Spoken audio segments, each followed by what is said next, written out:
निधी वाटपाच्या फायलींवर मी एकटा सही करत नाही, मुख्यमंत्री देखील सही करतात. निधी वाटपावर अजित पवार यांचं परखड मत. इंडिया आघाडीच्या दिल्लीतील बैठकीला शरद पवारांची दांडी. बैठकीनंतर विशेष अधिवेशन बोलावण्याची विरोधकांची पत्रातून मागणी. पत्रावर पवारांनी स्वाक्षरी करणंही टाळलं.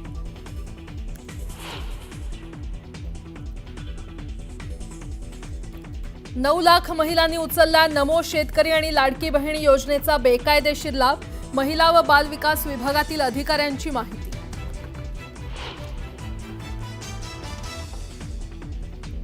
निलेश चव्हाणला शस्त्र परवाना मंत्रालयातून मिळाला. गुन्ह्याची माहिती न दिल्यानं तत्कालीन गृहराज्यमंत्र्यांच्या बैठकीत परवाना मिळाल्याची सूत्रांची माहिती. नवी मुंबई परिवहनच्या बसला भीषण आग. घणसोली डेपोमधील बसला आग. आगीमध्ये बस जळून खाक.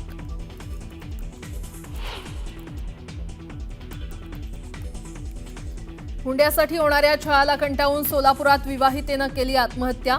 पतीसह सासू सासऱ्यांविरोधात गुन्हा दाखल. नागपुरात कोरोनामुळे दोघांचा मृत्यू तर आणखी 2 नव्या रुग्णांची नोंद. वाढती रुग्णसंख्या पाहता आरोग्य यंत्रणा सतर्क.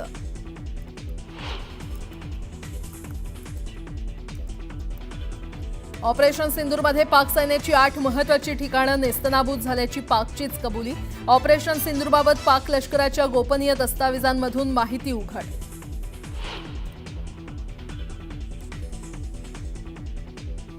पाकिस्तानची ड्रोन क्षमता ही भारताच्या तुलनेत प्रचंड कमकुवत. पाकला भारतीय सैन्यानं फक्त 8 तासातच उद्ध्वस्त केलं.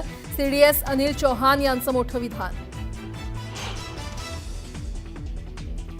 युक्रेनचा रशियावर आणखी एक मोठा हल्ला. पाण्याखाली स्फोटकं पेरून क्रिमियातील पूल दिला उडवून.